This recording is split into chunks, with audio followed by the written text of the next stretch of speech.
My fiancée Jocelyn has always been a thrill seeker.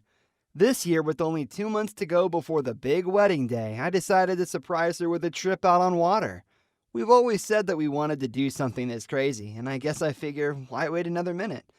As we got out beyond the shallows, I was already feeling sweaty and nervous.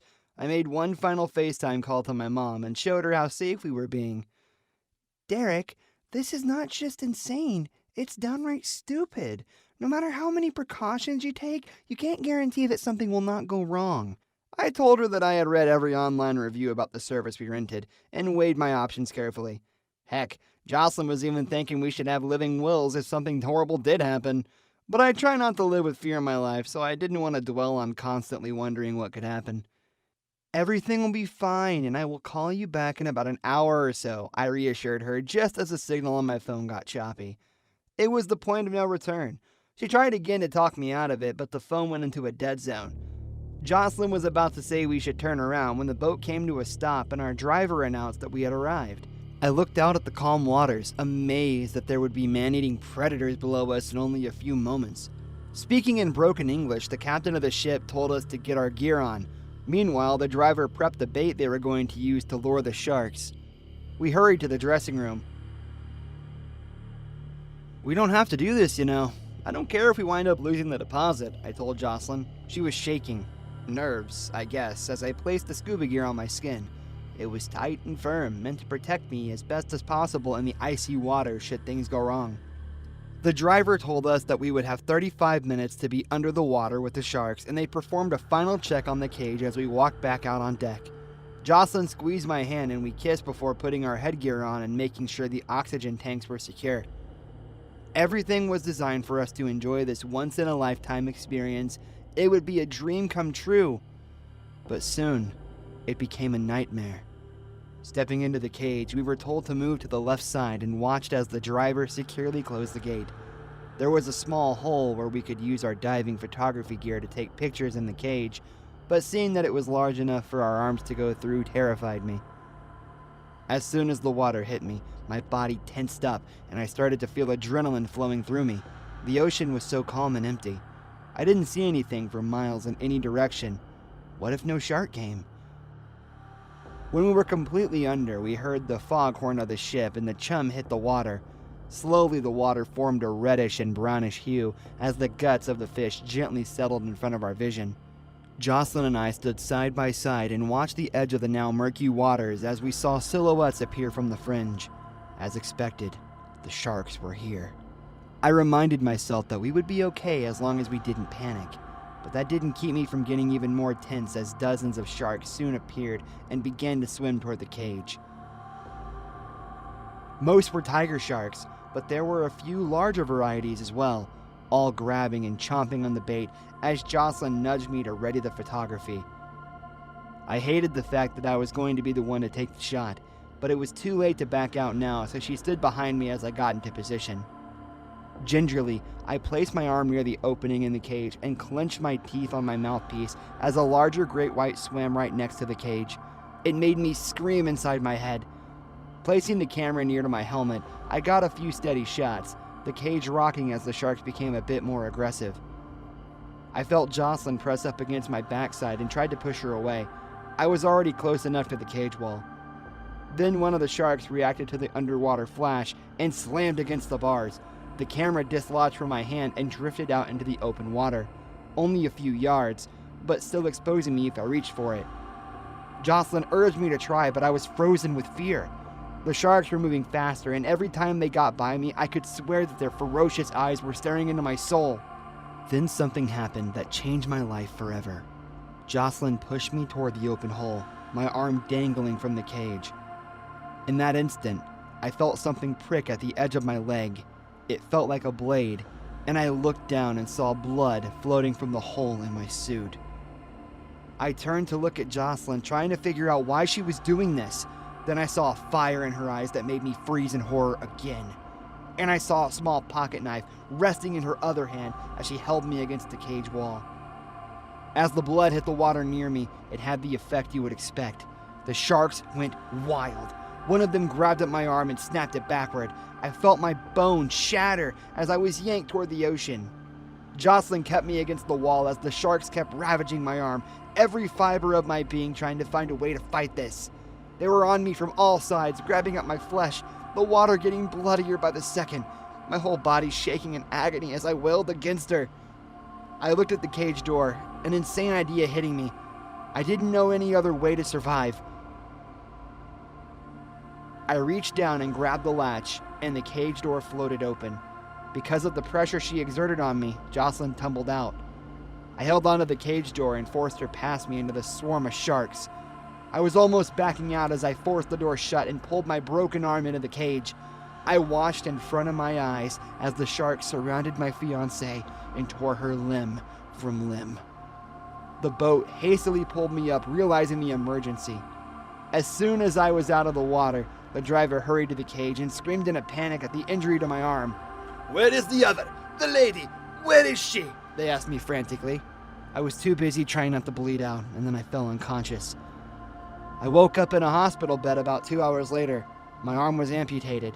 They told me that Jocelyn had survived as well, but suffered even worse injuries than me.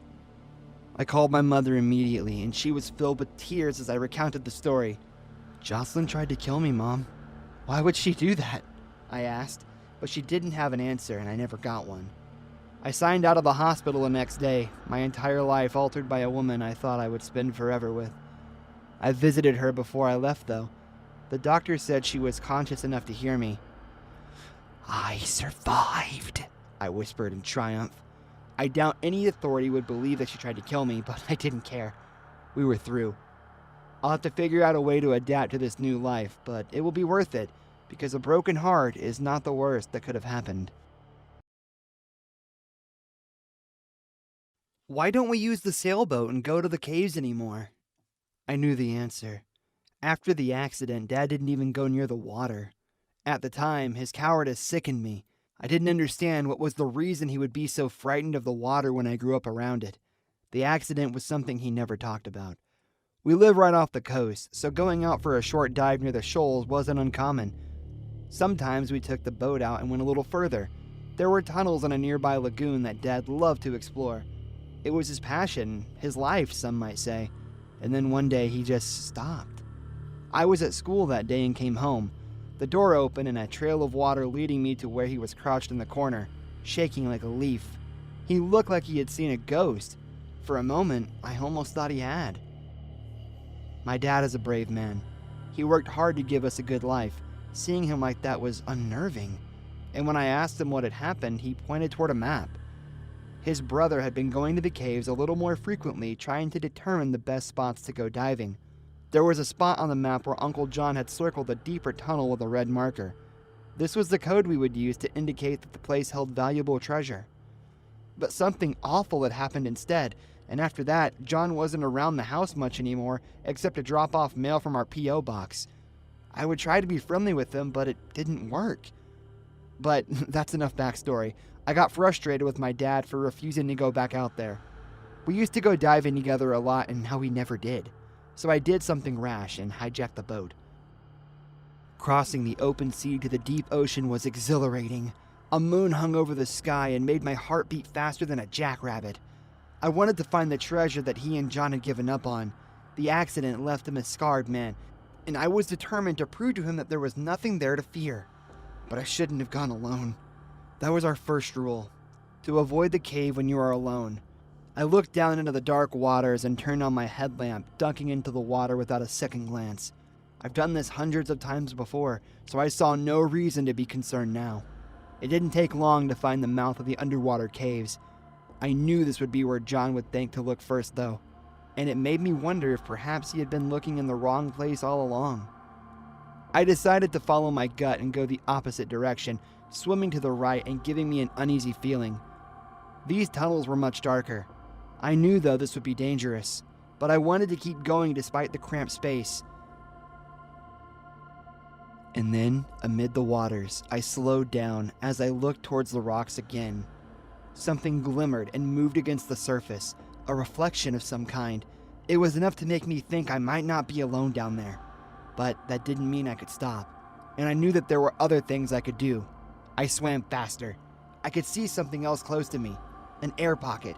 I moved toward it and scrambled against the dry cave wall to take a moment and catch my breath. It really did feel like something was following me. I stayed against the cave wall and waited. The dark waters were so still. Across the water, on the other side of the rocks, another diver emerged from the lake. They can't be here for pleasure, I thought as I saw what they were wearing. It wasn't for casual diving. Sleek, thick material that was as dark as night covered every part of their body. And as I watched in hiding, I realized they weren't alone.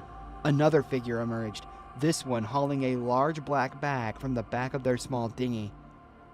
The bag was large enough to keep a body inside it, I realized as I tried my best to remain unseen. I knew the moment they saw me, I could be dead. They were talking amongst themselves, their voices carrying in the narrow cave as I slowly descended into the water. "You're sure no one will come here? We own this lagoon, and Chance isn't going to disobey me if he knows what's good for him." I felt my blood get cold as I hurried to swim in the other direction. These divers knew my name, and it didn't take much for me to guess why. The voice I'd heard was my father's. I was under the water now, trying my best to not panic as I navigated toward the entrance. It was so deep I couldn't hardly see anything. Then I heard the second man shout, and the next thing I knew, the two of them were firing shots into the water. I hugged a rock and used it as a shield, trying my best to remain perfectly still. If I waited, they would leave or think I'm dead. Instead, the second man dropped into the water and I saw his silhouette heading straight towards me. I surfaced and tried to get my bearings, and that was when I felt a hand grab the back of my shirt and yank me out. I was soon staring at the barrel of my uncle's gun as he and my dad debated what to do with me. "Chance, what did you see?" my father finally asked. My heart was going to explode, and I knew the truth would mean a bullet in my head. I thought my dad was a coward, but the truth was he and John were hiding a dark secret. A secret I was now part of. "Nothing, and if anyone ever asks, that's what I will say," I told him. "Bollocks! We can't trust him!" John shouted. He pulled out a diving spear and slammed it into my foot. I screamed and my dad acted in a heartbeat, grabbing the spear and the two of them tumbling into the waters. I watched as they wrestled under the waves for the weapon. I wasn't sure who I wanted to win. Instead, I found my senses and hurried to the body bag to see what they had done. It was a bag full of bones. Old bones that I guessed were an assortment of victims. I was about to faint when my dad came out of the water alone, his suit torn and his body bruised, but John was gone. He told me to help him, and I wordlessly followed to a deeper pit in the grotto. It was a natural geyser in the lagoon, bubbling and eating away at the bones they dumped. I dared to ask, "How long have you been doing this?" "Not long. This is only the beginning. I didn't want you a part of this, but now it's too late for that." "Why are you doing this, Dad? Is it because of the accident?" I asked him. He didn't say a word. He just told me that I needed to find my uncle's corpse and drop it there. "Don't come home until you finish, and we will never speak about this again." I was so frightened I didn't think about disobeying. I swam into the lagoon, frantically searching for John. I was there for hours, but ultimately found nothing. John had escaped. When I made it home, I lied and told Dad I took care of it. Now we both have a secret. I don't know what will happen next, but it's left me feeling sick and terrified. The waters beyond our shores are darker now, and the caves. I never go back to the caves.